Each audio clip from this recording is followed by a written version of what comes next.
Hi there, I'm James Dean. I'm the founder and head of ESL Gaming UK. So I've been running the franchise here since 2012 now, which seems a lifetime.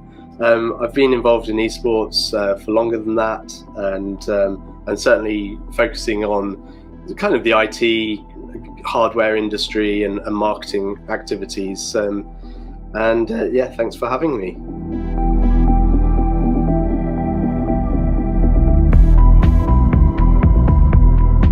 Venue selection doesn't really think about necessarily, primarily speaking anyway, the commercial side of things.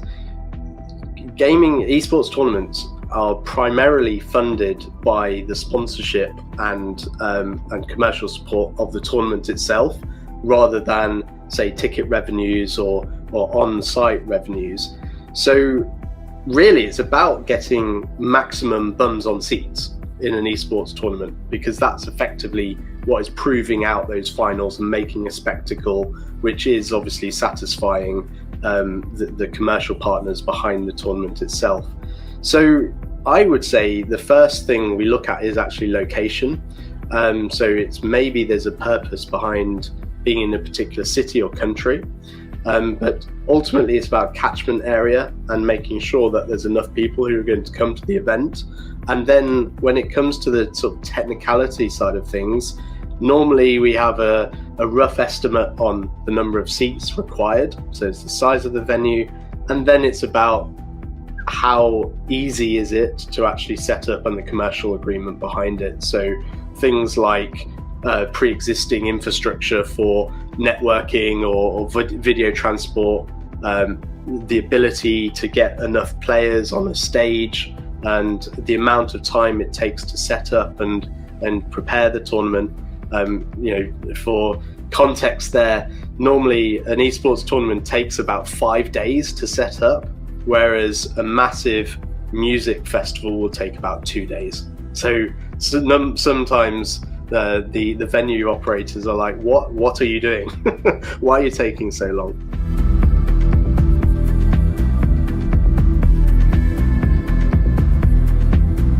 Primarily, the game IP itself will probably choose a location, because you want to choose a country or a city where you know that the game is quite prevalent and it's played in that region.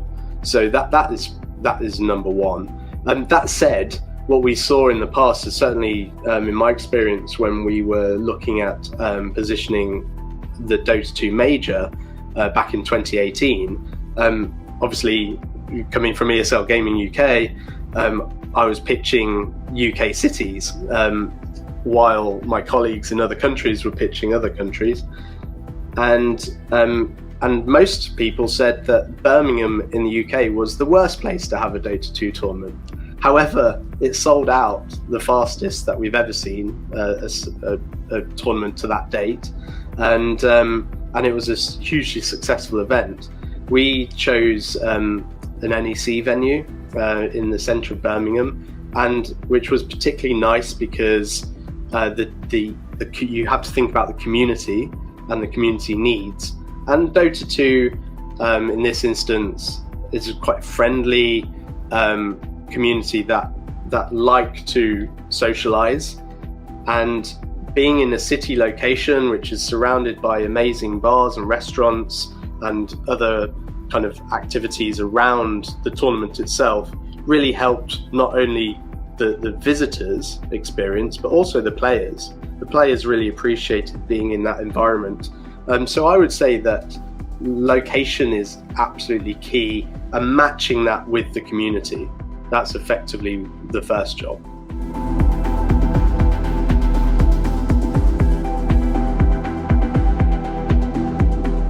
The criteria outside of the location, I would say, is largely around the infrastructure provided, and the commercials, and then also considering the space around the stadium. So being able to create a lot of other piece of content and points of interaction is quite essential.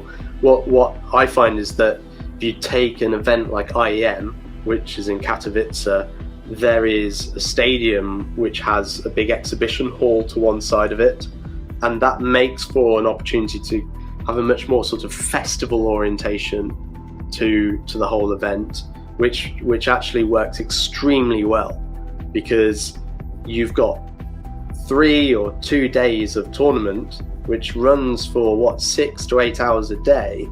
You're not going to sit in the stadium for 6 to 8 hours a day. You're interested in that social aspect, going and seeing other things, and really extending that experience for the weekend. So it's about what the venue can offer outside of its kind of core functionality.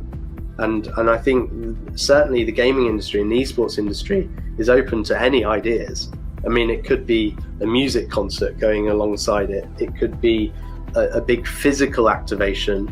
And there's a huge amount of ideation and ideas that come out of what we can do with venues when it comes to that. So I suppose the short answer is having a really open mind and considering how we can apply the business model to growing that event to as large as possible.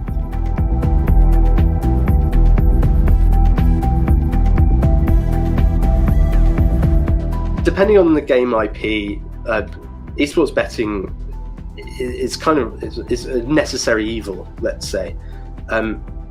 Betting is obviously a prevalent industry which supports a lot of sports IP around the world, and genuinely it's quite a fun and exciting pastime, because you're basically putting a stake holding into that match or tournament or whatever, and you get a much higher level of immersive experience from it, because as that team is winning, if you've backed that team or whatever the outcome you've put a wager on, it's more exciting, right? Like, that's exactly how it works.